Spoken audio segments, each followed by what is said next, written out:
Welcome to Limited Time Only. I'm Esther. And I'm Susie. Limited Time Only is the podcast for anyone who feels there aren't enough hours in their life. And each week there's a different topic for you to get your ears around. Featuring chat, comedy sketches and interviews with interesting people. Limited Time Only is a pick-me-up in podcast form.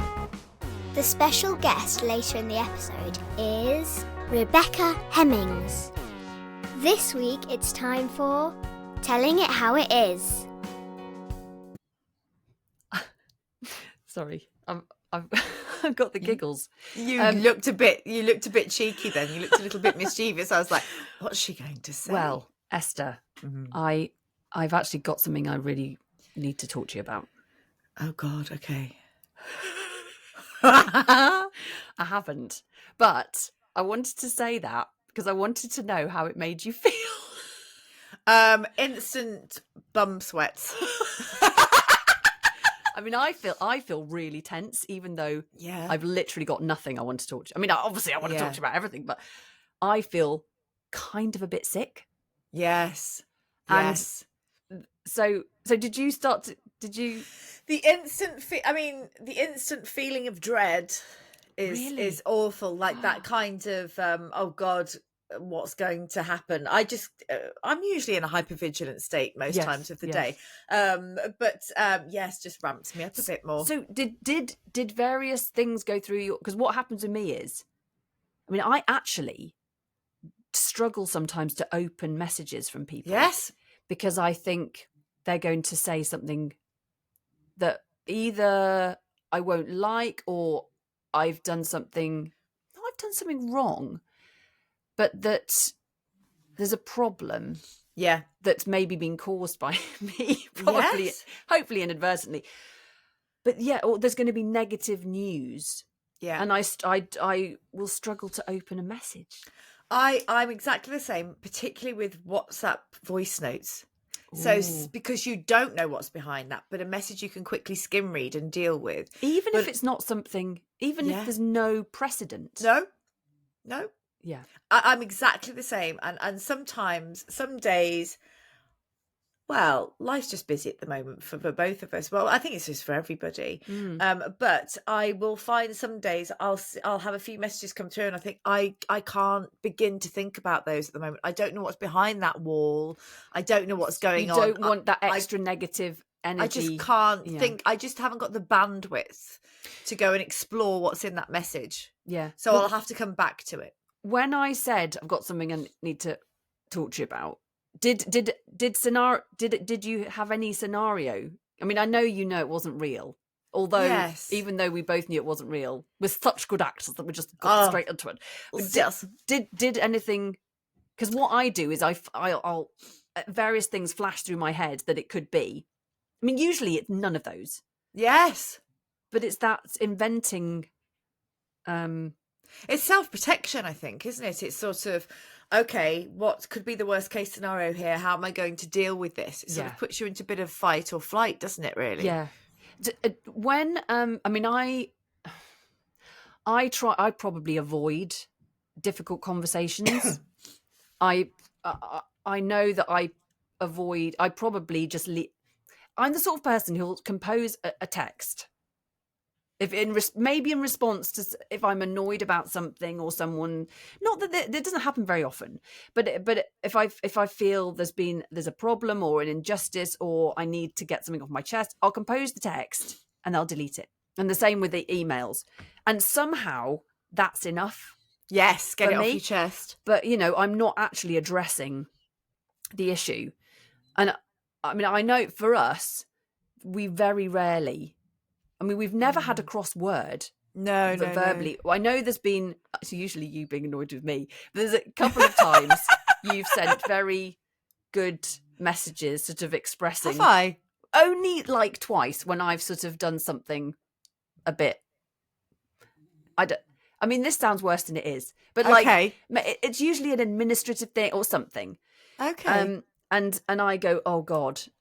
But the trouble is, it then makes me feel so bad, like I'm a terrible person. it's difficult, isn't it? But what I'm saying is, for us, that doesn't really, it's not really a thing. No.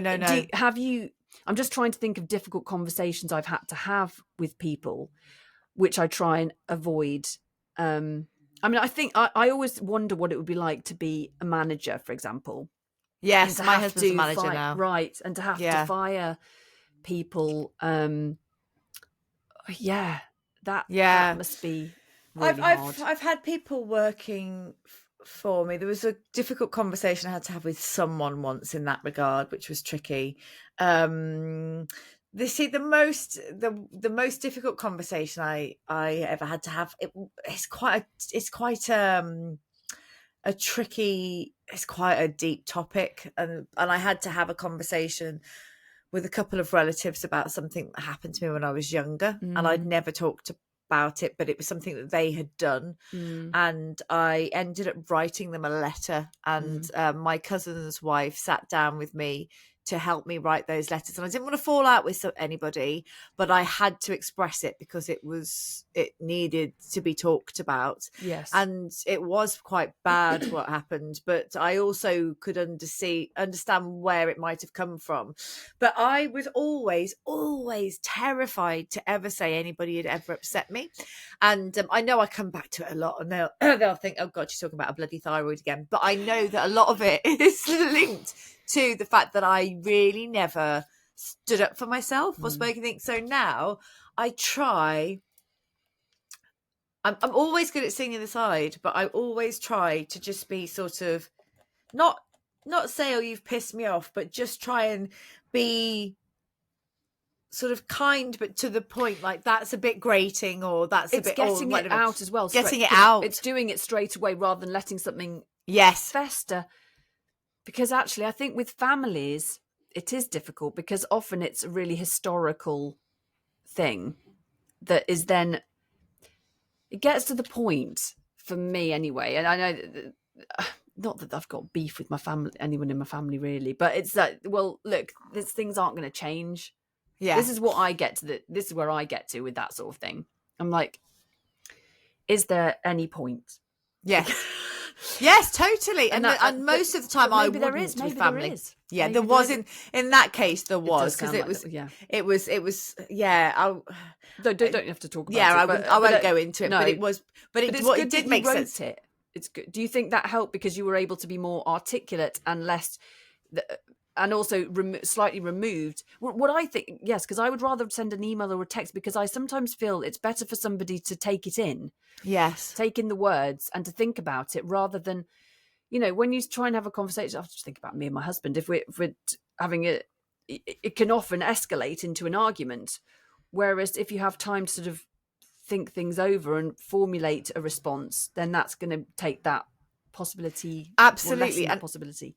And I find that what happens is when I'm in a confrontation, or having a difficult conversation, thoughts go out of my head. I can't think clearly, and I'll quite often end up crying. And then I don't want to cry, and sometimes if Ian and I are having, we don't really tend to argue, but we'll have discussions about things, I will start crying and I'll go to him, I don't want you to take this into consideration. I don't want you to look at me whilst I'm crying. This doesn't mean anything. It's just my nervous system releasing some stress. But don't look at me. It's sort of that kind of thing, because you don't want it to be taken. You want to be sort of strong, but so to write something down, I often do leave voice WhatsApp, because sometimes when I go to write things down, I think could be misconstrued. So sometimes I think right. If you leave a voice WhatsApp, you can hear the tone behind it. And I don't want any, I'm very rarely, I'm always very good at seeing both sides of a situation. And I've never wanted to say anything or do anything hurtful. I'm just sometimes trying to be a bit firmer with my own boundaries, because I wasn't for years. So now I try to be like, I'm just going to express this, and then I can let it out and then move on. But I think that whole idea about boundaries, I actually think the idea of boundaries is quite a new concept. I mean, certainly the word boundary,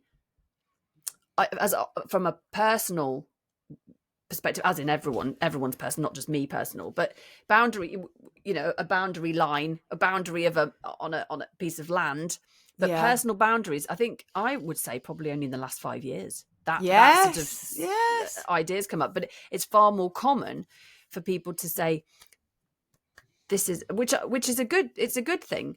And I think because people are getting very much used to that as a concept, this is where my line stops actually, and I'm not gonna go over here, and I don't want you to come over there because it's not appropriate. It makes me feel uncomfortable, and I do think that's a good thing. But actually, I also think that it requires thought. Where is my boundary line? What am I not going to put up with? And I think that I was also thinking in relation to this topic, how things change as you get older and how your boundaries shift. And with us both, I know we're both people pleasers.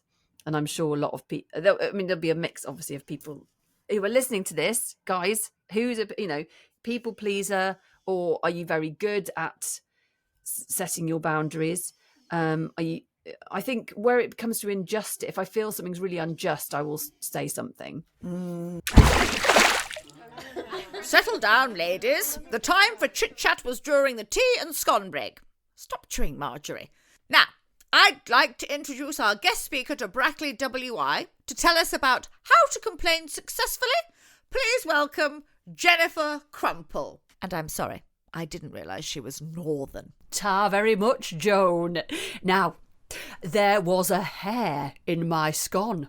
A disgrace. I demand a refund. What? I made that scone myself. I always wear my floral boiler suit, hairnet and marigolds when baking. Also, you didn't pay for it. I'm kidding. Who? That was just an example of how to complain successfully. Well, it wasn't very successful. I'm not refunding you for a scone you didn't pay for. There wasn't a hair. I was simply illustrating how one might complain if there was. Well, I can assure everyone here that my baking is always free from contamination, except when it comes into contact with Marjorie's dreadful green gage and chili jam. I hope you've not tried to feed our guest with that diabolical concoction, Marjorie. No, Joan. Good. I think we've got off on the wrong stiletto here. There was no hair. The scone was delicious. I was simply making the point that to complain successfully, one must be firm, succinct, and to the point. Very good. Let me try it. Jennifer Crumple? Yes? You have brought shame on my scones and taught me nothing. I demand a refund. Oh, well done. That was fantastic. Now get out and don't set foot in Brackley WI again. Can I take a scone? No, but if there's a pot of Marjorie's green gage and chili jam lying around, you're welcome to it. Sometimes it's unclear to me what my boundaries sometimes are. I don't know if you're like this, but sometimes I think I don't know whether I'm right to be cross about this, and I question that a lot. And I remember talking to a therapist years ago and her going, it's not a case of whether you're right or not. If you're feeling it, then you have to say something. But also I think about years ago, we're so psychologically aware now, aren't we? But years ago, like how my grandparents operated, my grandfather would have said, absolutely not, you're not doing that. And it would have been like, this is an awful story, but my dad told me this the other day, that he had 2 kittens when he was a little boy, and my grandfather decided when they were 1 that they were too smelly, so he just went and had them put down. I mean, that's awful, awful. And now I have a kitten. I just can't even begin to get my head around that. It's heartbreaking. But there was kind of that doesn't suit my life. We're all very conscious of each other now, aren't we? And we try to take care of each other. But my grandfather would have gone, what are you doing? Get out of here. Or don't do that. Or people would tell you, get off my land. Or, and now we're all like, do it very tenderly, and well, if you feel like you'd like to do that, or we sort of approach things very differently, and we're all trying to sort of take care of each other, which is lovely. It's more of a dance. Yes, it's more of a dance, than a block. I don't know, but it is. Whereas years ago, people used to be really not unreasonable, but they just didn't question themselves so much. I think we all question ourselves a lot. nowadays. I certainly do. Yeah, and there is it's difficult, isn't it? Because I think there is a greater tolerance. Like people, I think there is a much deeper understanding of other people. But there's also the other element to that, which is that there's the other side to it, isn't there? Where there is less. I mean, it's an absolute. I don't know. It's so. I think the societal landscape is so difficult for lots of people, and there's I would hope the majority of people are on the understanding, tolerance, trying to fit their boundaries with other people, and have some consideration for other people. But then I know there's a whole load of other people who just are not on that side, and those are really difficult conversations when you're having a conversation with somebody who isn't gonna shift. I think to really you've got to be prepared to let your boundary shift. I think yes in a way.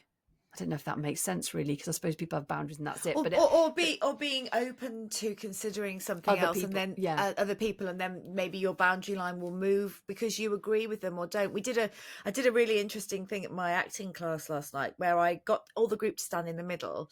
It was about perspective. We were looking at perspectives and different perspectives, and it started off really like they all stood in the middle and they moved to the left if they agreed with me and the right if they disagreed with me. And the first one was like, cats are better than dogs. And then then they all gave a perspective, and some stayed in the middle, and it was really interesting. And then it was like, pineapple should never be on a pizza, and then there was a whole conversation about that. But then it got into really deep stuff, and we were saying things like every crime should be punished regardless, or people should be punished for a crime or give an understanding. And it was sort of an agree or disagree thing, and the conversations were so interesting around that, and some of them were making the other one think differently, and that was so interesting. And then somebody said, I've just come back from Dubai, and there you literally can't do anything wrong, so you feel like you're in the safest place in the world because you can leave your kids to play, because if you don't, your freaking hands get chopped off, which obviously I don't agree with.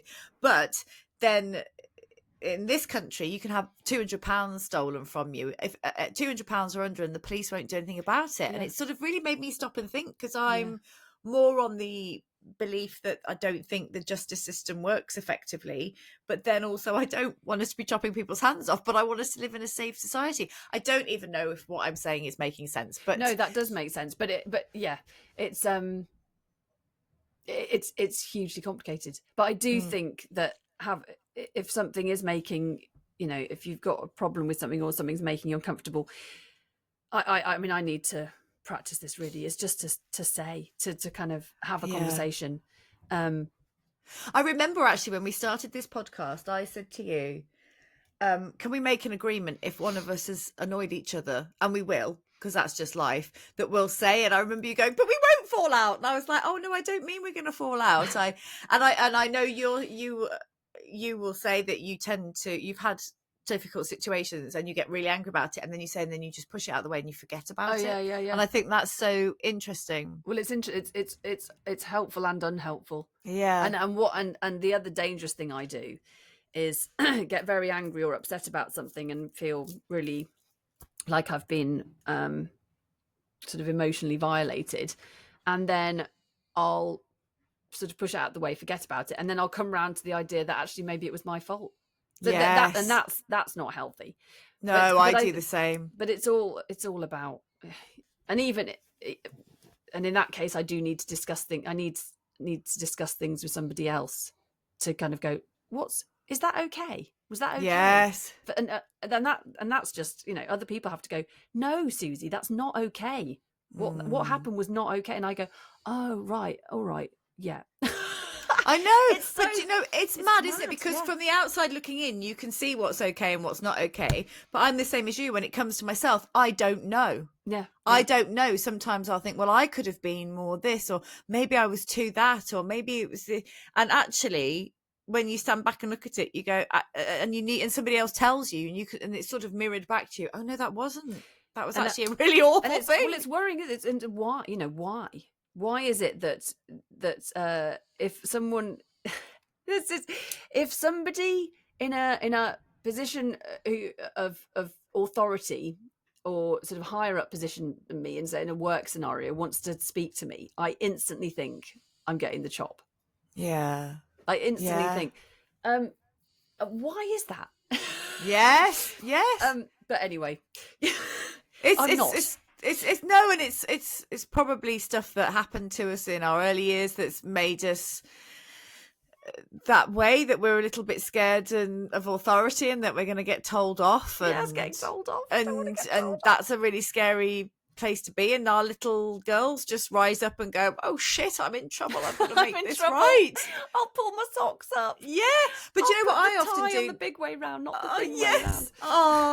What I try and do now, if I can't work it out, I run it past different people, or like, not for everything, but for certain things I'll speak to a person about it to get some feedback.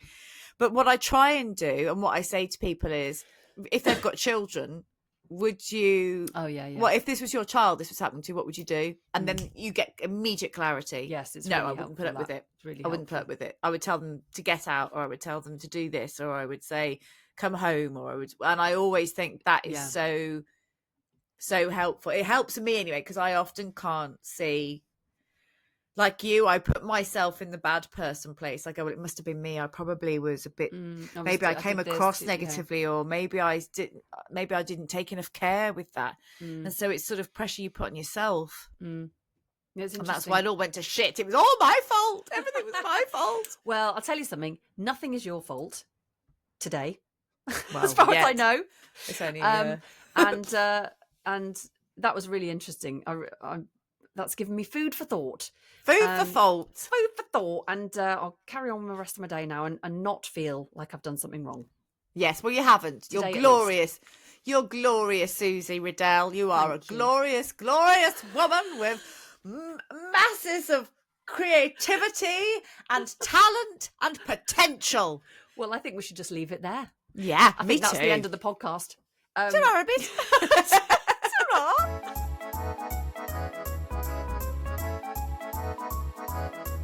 Thank you for calling. Your call is very important to us, unless you're dying, in which case, hang up and dial someone who cares. Just let me speak to someone, please. Please listen carefully, as our options have recently changed. By changed, we mean become more labyrinthine and emotionally punishing. Press 1 if you'd like to book an appointment. Press 2 if you'd like to feel like you're booking an appointment. Press 3 if you'd like to scream. 3, definitely 3. You have selected existential crisis. Please hold. Did you know you can now do everything online? Just visit www.donotconnectus.com/doomed. I tried. The site crashed, locked me out, and then made me pick all the images with traffic lights while sobbing into a cushion. Press 4 if you want a repeat prescription. Press 5 if you want to cancel your appointment. Press 6 if you want to cancel your personality. I just want something for my piles. Please, please. Just something so I can sit down without wincing. You have selected general inquiries. Did you mean dental? No, it's my arse, not my incisors. Please speak clearly after the tone and tell us what you need. Repeat prescription for pile cream, because I feel like I've been sat on Satan's hairbrush. Did you say repeat description of Kylie's dream? I will burn this building down. Please hold while we connect you to someone who will definitely disappoint you. Come on, a human, anyone with a pulse and basic training. Hello, Springfield Medical Centre, how can I help? Oh my God, a human? Yes, hi. Sorry, I'm just a bit giddy. I've been trying to get a repeat prescription for some pile cream and... yes, let me just transfer you. Wait, no, don't you dare No! Your call will be answered in approximately 2027. Better? Yay!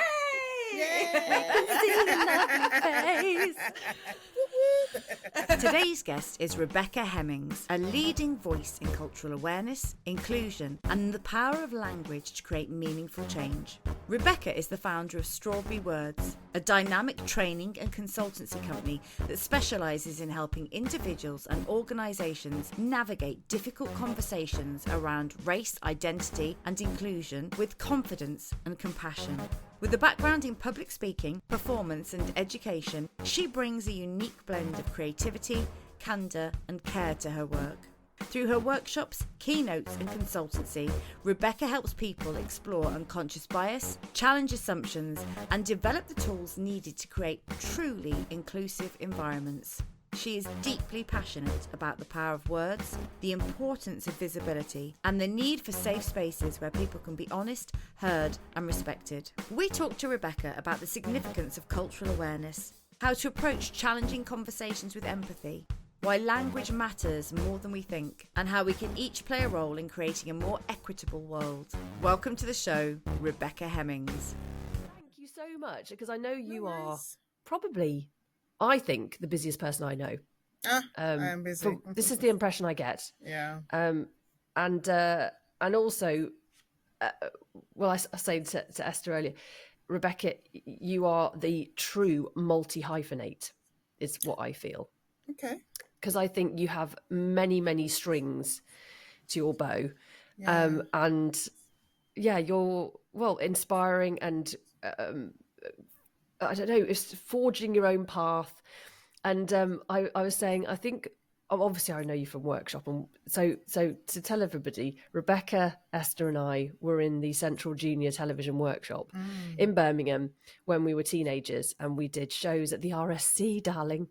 And which makes it sound far more glamorous than it was, and lots of theatre performances, and then Rebbecca, we all left and we went off to do our own thing. But I vividly remember watching you.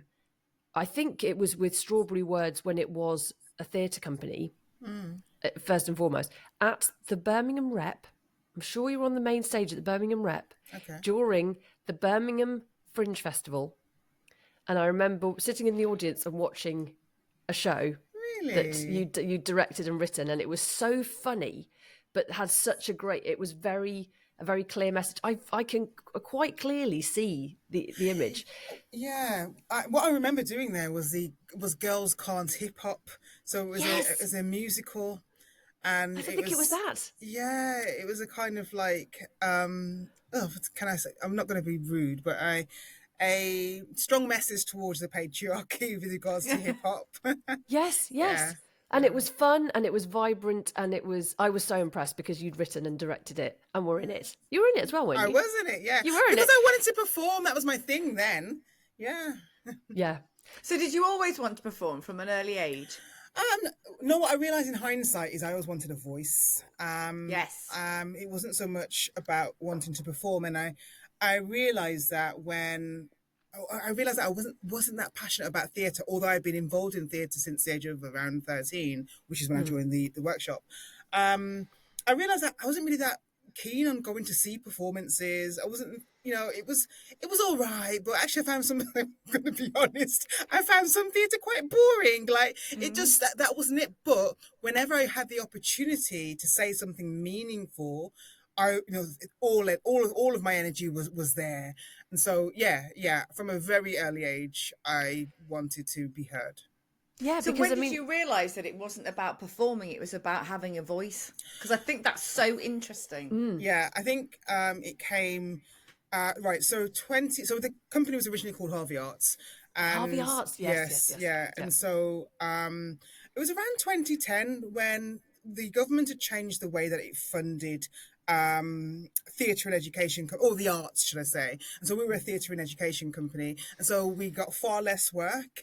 I then went off and had my daughter, and then when I came back to it in 2013, that's when the name changed to Strawberry Words, and I realised, actually, we've been doing a lot of work around cultural awareness, around identity, and actually that's what I really want to talk about. So I questioned, do I really want to stick with this whole theatre thing when actually schools are not really buying that? Or do I want to really go with actually trying to make change? And I thought, well, it's the change bit. And so we don't have to do that through theatre. Theatre is just one tool. We can do that through training. Yeah.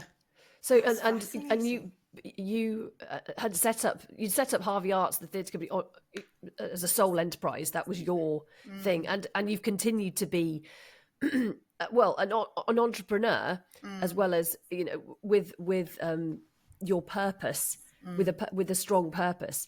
And I find that so impressive that you do that sort of, well, obviously you have support, but that is your drive and your vision has brought you to where you are today, which is award-winning, you know, impacting thousands of people, making the change that you wanted to make. I think it's to be applauded. Thank you. Especially as a woman as well. You know. Yeah, I have to be honest though, it wasn't always, you know, so value driven. I've done many things entrepreneurial wise. You know, I've run a cleaning company. I've run at one point I was a children's entertainer. You know, I've done. We've all done it, Rebecca. What did you do? I would dress up like in this female clown outfit, and I probably did about 2 parties before I realised this is not for me. Oh my gosh. From theatre to children's parties. Oh my It's very similar, really. It is. You know, parents just think that you're there to babysit the child, and my gosh, no, I quickly didn't stop doing that. So well done. No, I always just realised that I like the freedom of working for myself. I love calling my own shots. I heard often from friends who had been working in the corporate world or similar, who were very unhappy. Because they felt oppressed. It probably is a very strong word, but they were restricted in some sort of way. And I just didn't, you know, being someone who's theatrical, you don't feel that sense of restriction. And I just thought, it's not for me. I need to forge my own way forward. Yeah. Yeah. So in 2013, when when you changed, was that when you changed the name? Yes. Or you changed what was then your kind of, what did you then do? You could have had this moment of, right, this is what I need to do. What was the first step in the new direction? I did a lot of work. I spent a lot of time working with a mentor because I wasn't quite sure what Strawberry Words was. And to be very honest, it took quite a few years to get to the point where I felt like, yes, this is what we do. So we were still doing a lot of work in schools, more around the training, but still around diversity. We're still working primarily within the creative sector, so working with theatre companies to help them with their diversity efforts and so on. But yeah, so a lot of it was finding my feet to begin with, and also I realized that I've always seen what I do as a means to having freedom in my life. So yes, there's the larger goal of wanting to change society and make it kinder to all people, but then there was the whole thing about this fitting around my lifestyle. I have my daughter, then I was, you know, then in a relationship with her dad, and I wanted this to feel as though I could still enjoy life, and so it's very much about getting balance as well. So yeah, there's a lot of kind of finding my feet. So with the Strawberry Word, how did that land for you then? Was it a case of the name landed and you thought it's something around this, but I'm not quite sure what it is, and then you worked with the mentor, and then eventually as you took a step forward you got clarity? Is that what happened? Yeah, no, I knew that I wanted to continue to deliver some sort of, you know, intervention around improving cultures. At the time, I think the government had a drive to enhance community cohesion, and so that was certainly something we did within schools. So I knew we wanted to work on making sure that different cultures got along well together so that people weren't suffering from various forms of discrimination and racism. So that was very clear. But what that looked like and who we reached, I wasn't entirely sure about. And so that's what I was working on with the mentor. Also, the name Strawberry Words, I'll be completely honest with you, to begin with, it was just arbitrary. I thought, we need a new name. You know, Harvey Arts, we can't use that anymore. What do we call it? Right, what's a very unique name that I know of? So I thought apple's very unique, but we can't use apple. What fruit do I like?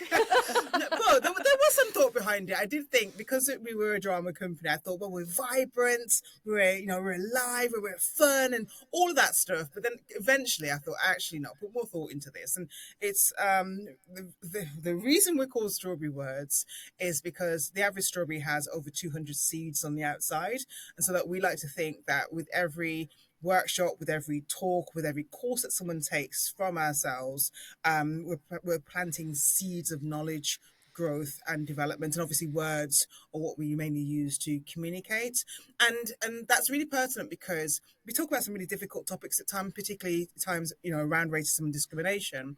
And so we don't expect that every time we go in everyone will completely understand what this thing is, and they'll change their behavior immediately. But no, we recognize that we are just planting those seeds, and people can't unsee what they've seen or unhear what they've heard.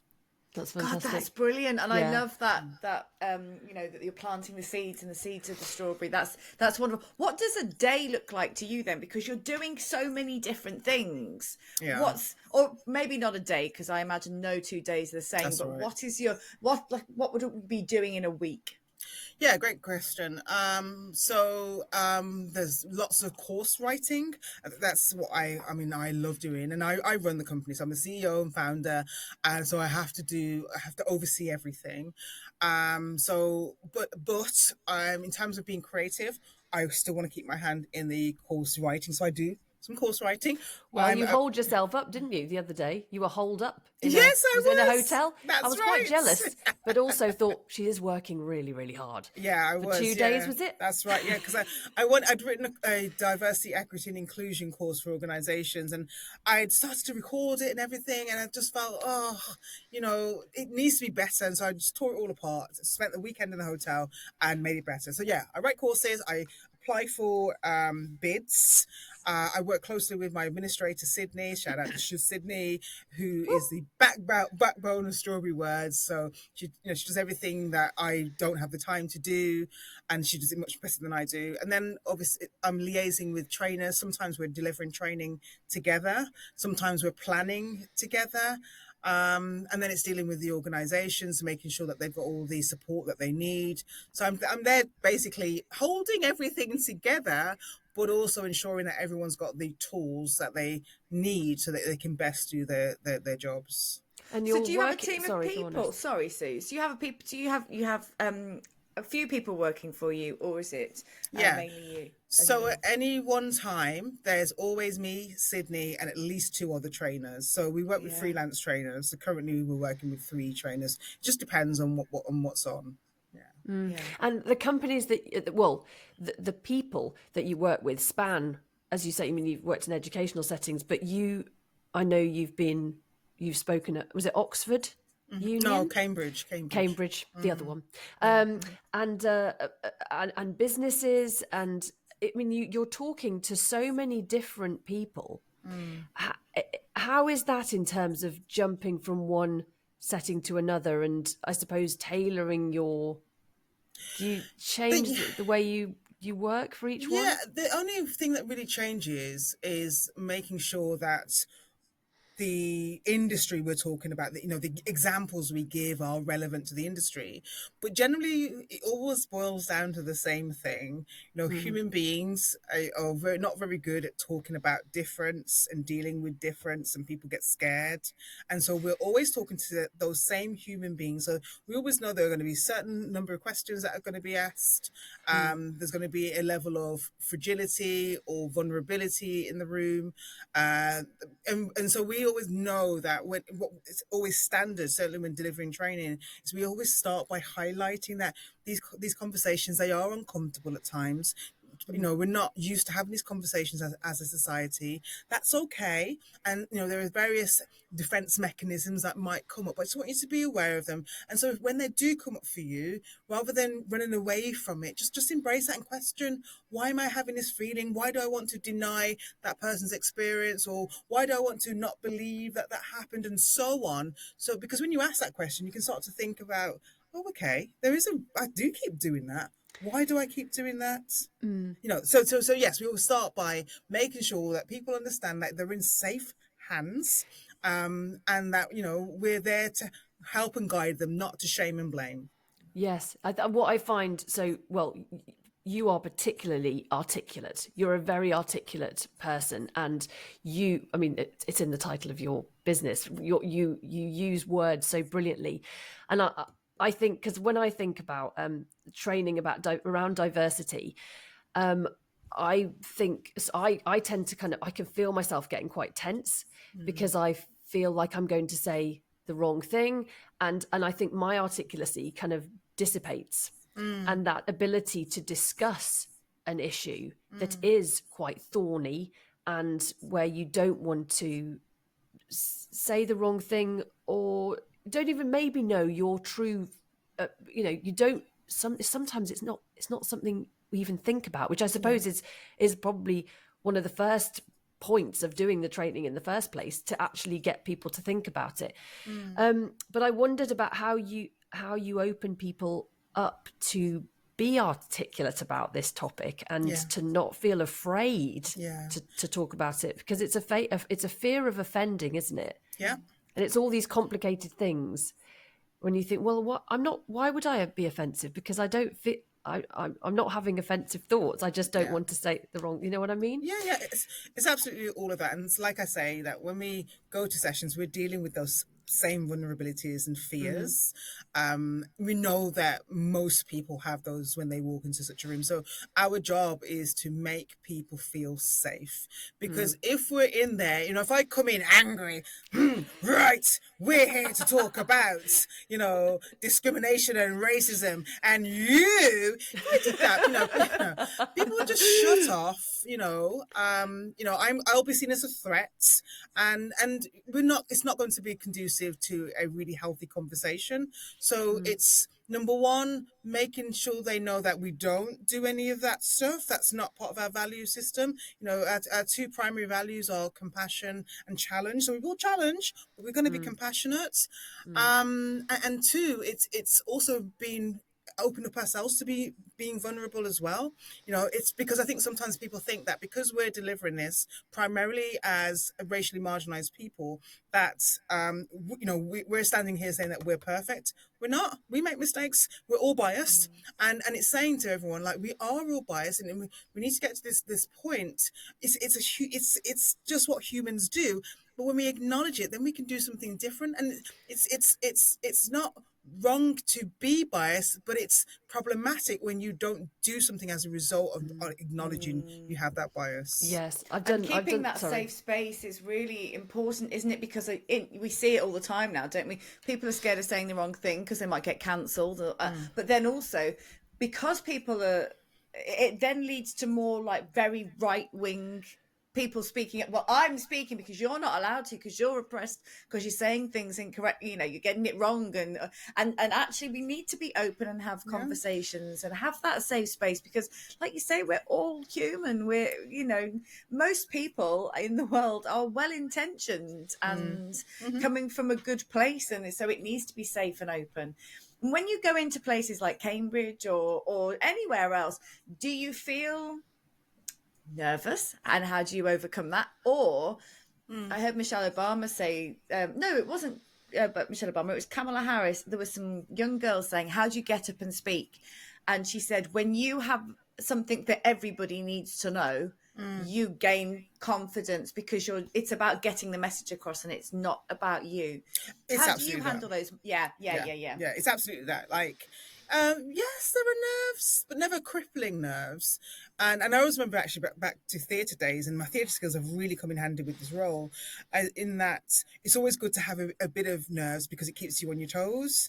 But the message is so much more important than me and my thoughts about delivering. So I know that these groups of people will really benefit from having the education that we have, because as a society, we generally don't have education around things like different forms of biases, intersectionality, microaggressions, and so on. And so then that leads to very poor relationships between different cultures. Culture of humility, for instance, is a new concept that we came across last year. It comes from America, and I'll give you the very short version of it, but basically it's I mean, it's in the title. It's about being humble around others, being open and dedicating your life to learning about others, knowing that no culture is wrong. They're just different, and it's dedicating your life to learning about different power structures. And so, when you have this information, and it's almost like, oh, I got the answer to discrimination, like that, the problem of discrimination. I just need to be able to talk with people, and when we have those conversations, they're so rich, and it's lovely to see the penny drop. That drive to get to that point. That's why I'm there. Yeah, so forget That's the nerves. amazing. Yeah, I'm there to have those conversations. And it's the othering of people all the time, isn't it? That type of person's like that, we're all human. We're just all everybody. You know what I mean? It's so to be able to have those open conversations and in a safe space, like you say, is huge. What an incredible thing you're doing. I'm feeling really. I could. Yeah, she's going to get teary, Rebecca. She's going to get teary. I can see it. Her eyes are starting to glaze. She's going to cry. I've done some training in corporate settings about unconscious bias, and that's such a. It's kind of it's insidious, isn't it? And it's a strange concept in a way, because people go, well, I'm not racist, or I'm not sexist, whatever it is, and then we're like, actually, well, if you're not consciously, but there are many reasons through social constructs, through your education, your upbringing, all these reasons why we are trained by whatever it is to think the way we do. I mean, it is fascinating, but trying to sort of I don't know, it's like scraping off these layers, isn't it, in our subconscious to get to the pure mind and thoughts that we could all have. It's quite a lengthy process, I would have thought, for some people. Yeah, because the skeptics around unconscious bias, I mean, there's so much I can say about this, but the skeptics around unconscious bias will say that, well, it doesn't work. There's no evidence to prove that it works. And I totally agree with them. If all you do is attend one training session and expect that, you're going to be cured of this thing called unconscious bias, like, it doesn't work that way. That's, it's like going to the gym once and expecting to get a six pack. It's not going to happen. That's a shame. I know, right? But we start to gain our biases, conscious or unconscious, from the age of 3 months. If you can imagine that as a child, if you can imagine as a child, every time you see, I'm going to talk skin color because that's what we do here, but every time you see a brown person, they're in a position of servitude, and every time you see a white person, they're in a position of power. You're going to start to make those associations. Or if when your parents' faces delight when they see people that look like them, but then they frown when they see people who look different to them. Again, they're picking up these social cues. So these are embedded, and then we start to hear the negative news from the media, or we start to hear from friends and so on. So it's layered and layered and layered until they're solidified, until people actually believe these thoughts, or these negative thoughts about different groups of people. So it takes a long time, and it is difficult. I don't think you can ever fully undo your unconscious biases, but we also have to be very aware of our conscious biases as well, which what we've learned during sessions is that that's the bit that people find most difficult, because we do a few exercises where people realize that, oh, actually, I did know about that, but I just choose not to speak about it because it's really hard. And so it's that bit as well, never mind the unconscious bit, there's the conscious bit as well. And it's the nature of who we are, and it's just being honest about that. So, it's, what do they say in therapy? It's looking to the dark side. There's a better word than that, but shadow side. That's it. Thank you. We all have that, and it's just being honest about it. And that takes strength. It's not easy, and then we can do something differently. Yeah, and the sorry, Esther, I was just going to say about representation, and because what I often feel, if I drive through a city, for example, Birmingham. And you drive through certain areas of the city, you sort of see there's different groups of people residing in different areas. And what I moved to Brighton and Hove in June. Full disclosure, I'm going back to London. Going back to London. But I'll tell you one thing I've noticed: there aren't many faces that aren't white in around. Yeah. There really aren't, compared to London Yeah, I was quite or surprised to Birmingham. learn that. Yeah. Yeah, I mean, when I don't know, I suppose it's just different pockets of areas and migration. Or I don't know what it is, but I've not enjoyed that aspect, because I feel that my children are not seeing people of color. I don't. Right. Okay. This is one thing. How? Terminology. Yes. Because Okay. I don't. Yeah. You can tell me what I should say. There's no should. It's just what it's having done the work around it so that you feel confident and comfortable to say the words that you say. So Yes. people of color, it's not something I use. It's something that Americans will use quite often. Quite often, Black Americans or non-white Americans will often use it, and white Americans. And I don't use it because we don't. It's what it's doing is making white the norm. The standard. Yes. Yes. Yes. And so we don't say people of no color to describe white people. So that's why I'm a little bit like that with it. But I used to use the term, for instance, ethnic minority, and I thought that was all right. But then you realize that by using the minority bit, it's actually you're referring to the deficit, what's wrong with them. So now, as a company where we use racially marginalized, speaking about what the structures have done to particular groups, so that's what we use. But it's just, you can use people of color if you feel that works for you, but just know why some people may not. I can And see also, why it's not ideal. the other reason why it may not be ideal in the UK also is because if you're around the age of 35 or over, you'll probably remember Black and Asian people being referred to as coloured. Yes. And then so people that memory is quite, there, still tangible for a lot of people. So they may not react viscerally well to hearing people of colour. So if I said, so I refer to white and what, black and brown, or what? Yeah, How would you? black people. I mean, I know we're not actually black, but people aren't actually white either. But black, white, Asian, absolutely fine. Yeah. So, and I think so. I feel that there is a lot. There's a lot of segregation of colours of people in cities and areas of the country. But then when something like the live action Little Mermaid, for example, and you've got an Ariel's played by a black actress, and there's an uproar that's but actually watching all the videos of little girls, little black girls watching and going, "That's me," and that's when you realize that representation is so important. Because if you don't see, it's like what you're talking about, that's the way we're brought up. If you're not seeing someone who looks like you in a position of, I don't know, in politics or in up on the stage or as operating theatre, being your surgeon, then you're not going to believe that you could possibly do that job. And that's, again, we talk about privilege. That is a type of advantage that, again, I talk skin color, but I know that it makes people nervous when you do, but I'm going to say it. It's an advantage that white people have, certainly in white majority countries, because I had a black female writer say this recently, that you're constantly being affirmed. So by seeing people who look like you all the time, like it's just normal. Whereas being part of the minoritized here, it's not for us. So it is a big thing, and it makes it feel like, oh, if that person can do it, then I can do it. And if I go on holiday, if I'm going somewhere new, I will Google to see black experiences in X country, because I want to know, will I be safe in that country?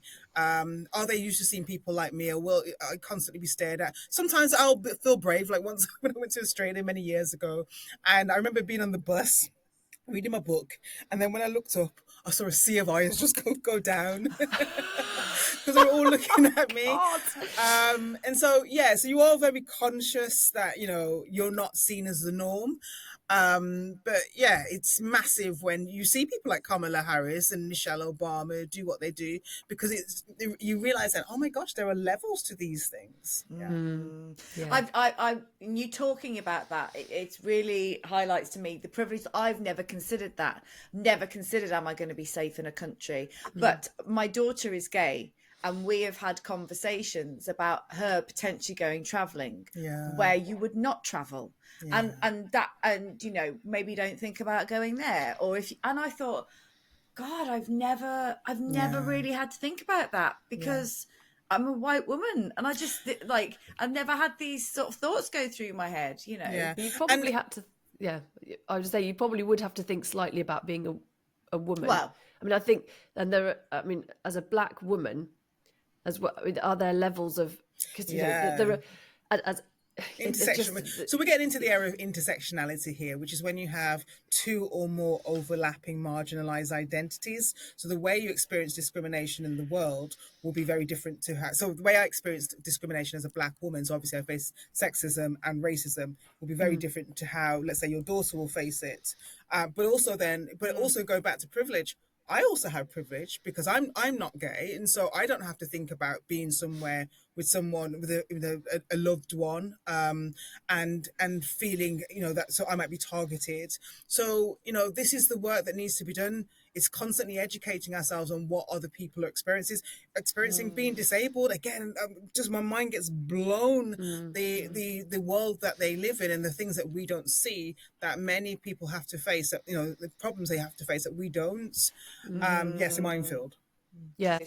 No, I was just going to talk because I wanted to bring up when Rebecca and I were arranging this interview, I used a word that unbeknownst to me, was what Rebecca, you called a microaggression, which I've obviously heard the term before, but I had no idea.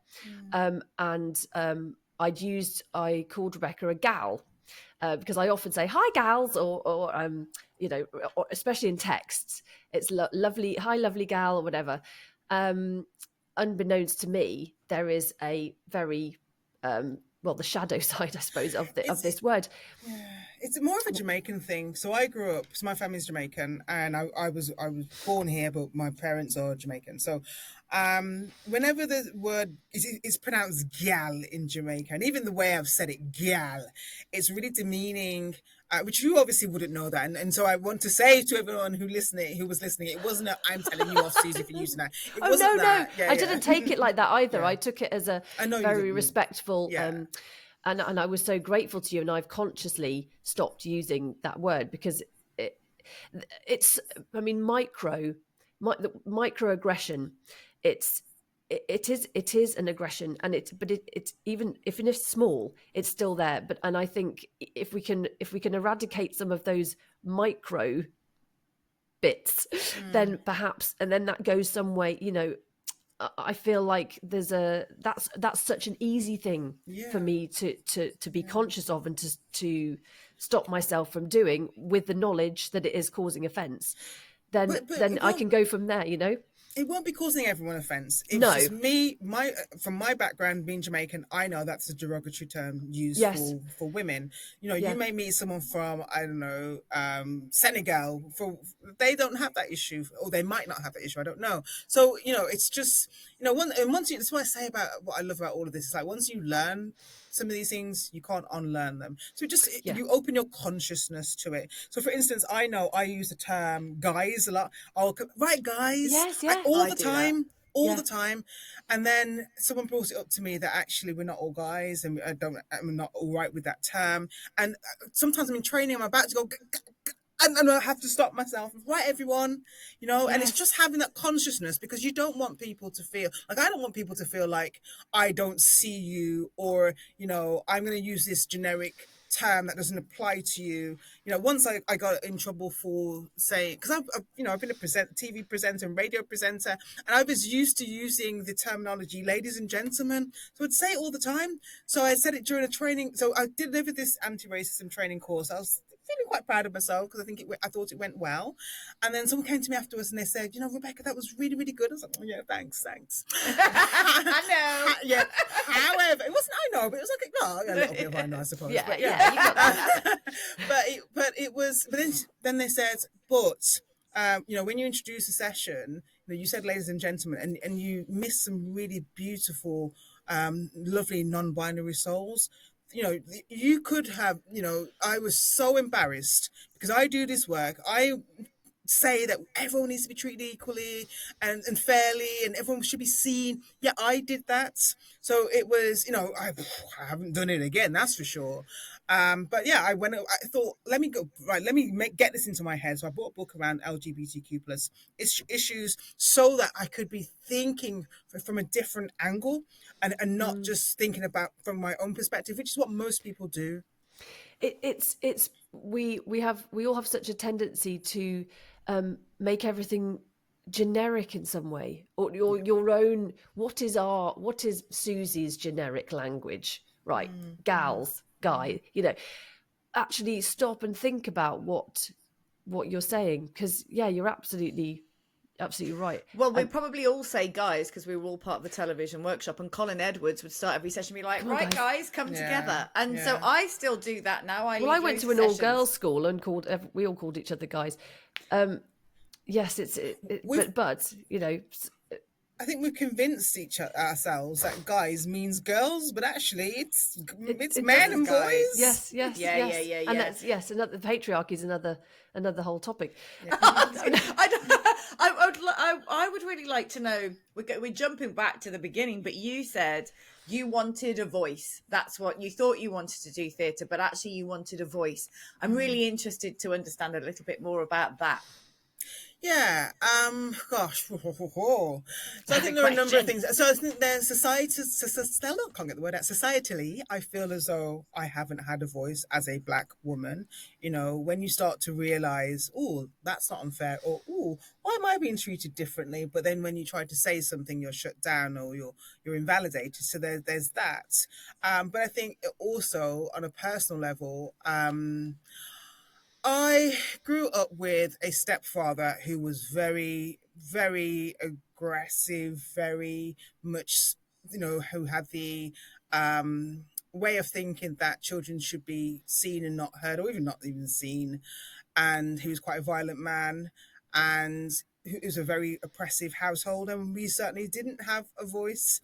And my outlets were, I'd go in my room and I'd write raps. That's what I would do. I'd write raps, and I couldn't even record them for myself back then, but that was my thing.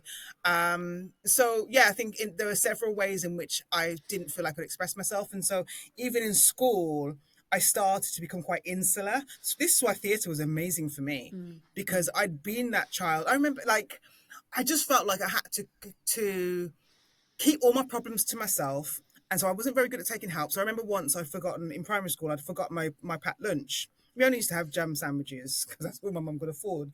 And so I'd forgotten them. And so I was really, really embarrassed.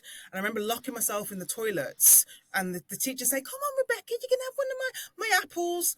And I was like, "No, it's all right, miss, it's all right." And I just wouldn't accept it. And so I feel as though I just become so protective of myself that I told myself, don't communicate with the world. And so yeah, it's only when I started to, I tell you, when I came into the world of theatre just before the workshop was in my drama class. My teacher was a feminist teacher, and so I started to learn about this idea of female empowerment. Ms. Wright, she was the only person I knew who was a Ms. And so she also led the drama sessions, and so she was looking for someone to play her delinquent teenager, and everyone was going on the stage and they weren't really doing what she wanted to do, and I was really, really incredibly shy. But then I got frustrated inside, and my inner self found myself walking on that stage, and I said, "I hate you, Mom." I was like, "Who's that?" And I love that feeling of just talking and just expressing myself. And so it was that finally, wow, I've been able to let out some of that frustration. And I think that's what theatre did for me, and that's why I needed. It's cathartic, isn't it? Because also the thing is, it wasn't safe for you to speak up. Like the people, like it wasn't safe for you to speak up at home. So why would you say to a teacher? So of course you're going to keep it all in. And then when you are in theatre, well, that is safe because actually you're applauded for letting out emotions. You're applauded for absolutely being funny or being a rebellious teen, and you can sort of let that stuff go. And I sort of come back to the fact that you were saying I create a safe space where people can speak and we can explore, you know, their unconscious biases or their conscious biases, and there's no shame. And so it sounds like, you know, you grew up where you didn't have a voice and you couldn't do those things, and now you've got a voice, but you're also enabling other people to have a voice and not be afraid to speak up, and that's so beautiful. You're good. You know what, I hadn't done that. That was very, very well thought through, because I haven't gone to the level of thinking that's why I'm where I am today. Like, I've hinted at it, but I've never really thought about it in that way. But you're absolutely right. Yeah, the safe spaces that I'm creating for others, I would have so wanted. I did so want for myself when I was younger. Yeah. Oh, you're good. I think you're incredibly inspiring, and to take your pain consciously or unconsciously, you know, and then to turn that and to be trying to make the world a better place, and to be doing what you're doing to such a level. I'm sort of a bit blown away by you, to be honest. And the House of Commons, tell us about that. Yeah, well, I got a random email a couple of months ago inviting me to the King's reception for enterprise. So there's this King's Award, which used to be the Queen's Award, which I totally wasn't aware of, for people in enterprise, for people in business. And so the idea is that it was being run by the, I didn't know you were going to ask me this, I don't remember, the APPG for ethnic minority businesses. That's it. That's what they call it. So the all-party parliamentary group, that's it, for ethnic minority business within Parliament. So the idea is that they want to let more people like me know about this King's Award, because we're not applying for it. But it's like with a lot of things that we tend to hang out with people like us as humans in general, and so that's the problem when you're marginalized. You often don't hear about things, and so that's one of their initiatives that they're utilizing to let more people know. So it was lovely. So we had afternoon tea out on the courtyard beside the River Thames in the House of Commons, and we were, greeted by a range of different politicians who were told, and people who had won the award, which was lovely. So it was very inspiring. As it happens, I don't think I qualify because I don't have 2 full-time members of staff, but at least I know that when I do, it's something that I could apply for, which I love, because we're constantly talking about anti-racism strategies and what you can how some of this can be turned around. That's a perfect example of a form of allyship and anti-racism. And you won an award, but you did win an award recently, didn't you? Did I? No, I know I've been nominated. Oh, you were nominated. Yes. Which is, again, came out of the blue, for a National Diversity Award for the work that I've been doing in training around discrimination. So, but it's been lovely. 83 people, because I get to see who's voted, what they've said, and how many people have voted. So far, 83 people have voted for me, and they've said some really lovely things. So I'm really happy. Amazing. So even if I don't get anywhere, I've got all those comments to look back on and to continue to encourage me, which is really good.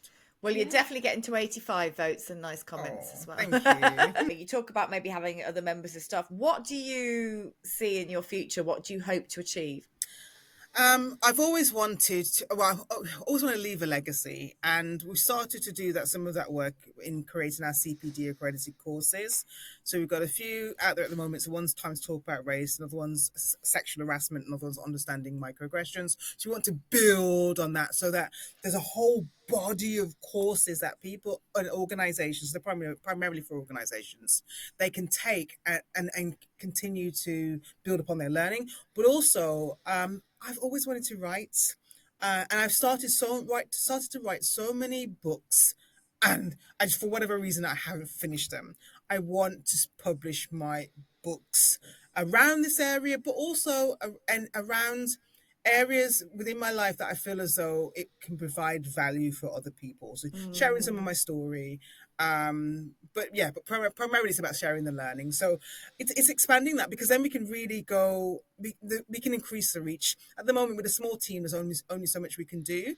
But with, online learning, and with, books, and we got the podcast as well, we can make sure more people understand what we do. So we do want to expand the reach of our work, so it's international also. Like, I would love to go to work in Australia and do some work around issues around Aboriginal people, because they're facing the same issues. You've got the Dalits, the darker skinned people in India, again, the same issues. And we have, as much as it's difficult here, there's so many people who have it far more worse than we do. So I'd love to be a part of making changes in some of those places also. Yeah, and you need to hold yourself up and write that book. Yeah, you need to go somewhere, somewhere exactly, lovely. Exactly, that's the plan. Go to Australia, into a lovely hut somewhere, and go on the beach. Right then. Yeah, Put it in ideal. the diary. Yeah. Oh, it's fantastic. Yeah. And your daughter, she must be very proud of you. She is, and she's Miss Cool, so she doesn't always say, but I see it because she tries to emanate me, and she's always asking me for my advice. And I think she's just used to having me as her mom, but she knows that I know a lot. She's very conscious of my position, but I think she's also trying to forge her own identity. So I keep saying to her, "Oh, you're gonna be working for Strawberry Word soon?" Yeah, I don't know, Mom. I might be doing something else. But she is proud of me, and I'm very proud of her too. How old is she? She's 12. 12. Oh, that's a lovely age. Yeah, Bee's she'll be 11 in September. So they're quite. So is she year 7? Is 7 or... Yes, year 7, about to go into year 8. Yeah. I mean, they're basically 18 already, aren't they? Yeah, exactly. My daughter is 18. Oh yes, my daughter is 18. Oh wow. It's been so lovely. It's been so amazing to talk to you. I am so incredibly inspired by you. I think the work you're doing is incredible, and you've given me a lot to think about today as well. Yes, same here. And it's lovely to see you again. And I mean, obviously I follow you on Instagram, and you're so brilliant at putting things out on Instagram. And so I often watching videos of you chatting, telling what you're doing and all those sorts of things. So I feel like I've kind of kept up with you, but it is nice because we did know each other at a young age and at that formative years, in a safe space that was this drama group. And I think our conversation, I think it does really also highlight the importance of theatre and groups for young people to be themselves and to be able to express themselves and have words, have a voice. And so any parents listening, get your kids into a theatre group. But the thing is as well, we were very lucky with that because it was free. It's free. But also it was, we had to audition to get in, but it was such a diverse group of people, and you had people from all over the place and all ethnicities. There's a guy that we were all at workshop with, who a couple of years ago I saw on Facebook, his son had a very awful experience at Notting Hill Carnival, and it was only after they'd been through court and everything that he put a video of what actually happened, which was his son hadn't done anything. The police just went heavy on him, and he was about 15, and our friend was there with him, and I was so upset by it. And he said, "But you grew up with me, so you don't you don't see me in the same way." And I was so, and I think that's so important that, like Susie was saying, living where she's living currently, her kids aren't mixing with different ethnicities. And if I can just really say important. On that point, which I'd love to leave the listeners and yourselves with, in that, what research shows in terms of undoing our conscious and unconscious bias is to socialize with as many different people as possible, like have genuine connections, genuine relationships, not for the sake of, oh, I want to be better. No, it's just genuinely being interested in other people, because then you start to see them as individuals rather than representatives of their group identity. That's beautiful. Yeah, that is beautifully put, and perfect way to finish. Thank you so much, Rebbecca. Thank you. You're very welcome. Thank you for having me. You have been listening to Limited Time Only. Well, I think Rebbecca Hemmings might be the most intelligent person I've ever met in my life. I think so. She's so articulate and measured. Yes. And focused I really admire and passionate. that. It's amazing combo that's kind of brought her to where she is. And and what's lovely is having worked with her as a teenager. Yeah. You know, and to see her as the woman she is today, and such an inspiring business owner and entrepreneur and change maker and mum. It was lovely. It's lovely to have that chance to talk to her for an hour about her and what she's achieved. Yes, in such a short space of time. Incredible. I mean, when I grow up, I think I'd quite like to be like her. She seems to have a self-assuredness and presence that I don't possess. Yes, she's definitely more of a grown-up than us. Rebecca, can you help us, please? Yeah, can you? Come back. I think we've got a little bit of arrested development. We're still stuck at quite young ages. But no, total. I'm a broken bloody record, aren't I? Just a total joy. I feel very lucky with all the guests we've had on. Yeah, that was really, next really week, great. it's a brief. It's a brief, and we are discussing. Well, we don't know yet. We don't know because you have to tell us what we're going to discuss. Sign up via the link on our Instagram page. There's a link in the bio. I don't know when I'll have to stop saying that. And there's also you can follow a link in the show notes for this very podcast and sign up to the LTO community. It's so easy. Click a button, boom, you're in, and then you get you get a newsletter, and then you can suggest a topic for next week's brief, which would be brilliant. And the newsletter is? The newsletter is. It's infrequent and of a manageable length. It is, because we don't like spammy mail. No, we don't like spam. And Susie, what we're doing next week, we are going to the International Women in Podcast Awards because we are up for an award for Best Comedy, and we're up against podcasts like The Guilty Feminist. Yeah, which is quite large. She's huge. She is huge. Deborah Francis White. Yeah, I mean, that's Radio 4, Yeah. podcast. So it's exciting, guys. We're going to the BBC. Comedy Gold. Going to the BBC, the radio. We're going to stay in a hotel. We've got to go and have like a thing in the day as well, where we go and hang out with all the other nominees at Apple. And we're going to have business cards. We have officially arrived. Yeah, that's it. No more playing now. Nope. We joined the big guns. See, we're not Rebbecca Hemmings, are we? No, we're not quite there yet, but we're trying. Yeah. So thank you, Rebecca, for coming on, and thank you to you all for listening. And we look forward to welcoming you to the LTO community, because you are going to sign up now, aren't you? Is that passive aggressive? Slightly sinister the way you say that. Sinister, maybe. I won't be. I promise, I won't be sinister. But I like it, Susan. It's sort of like gives me a little frisson. Oh well, let's hope it does for everyone else. Let's hope it does. Little aubergines are back, and also we are planning our first live for the autumn, which we've just been discussing. So we'll let you know about that. Yes, soon. And actually, if you do sign up to the LTO community, that's where you will find out more information about that, because we really do want people to sign up.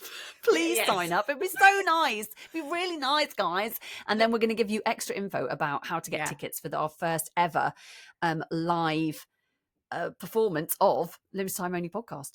Yeah, look, guys, we're just going to lay it on the table. Like, we just need you to sign up. It just helps us grow the podcast, because we really want to grow the podcast. Is this how like the big podcasts do it? Do they beg their audience? Yeah. I think that's how Deborah Francis White got The Guilty Feminist to where it is today. That's how just Stephen begging. Bartlett does it. Yeah. Every episode. Thanks, Steve. Davina McCall. Yeah. Thanks, Davs. Yeah. All right then. See you next week. Ta-ra a bit. Ta-ra a bit.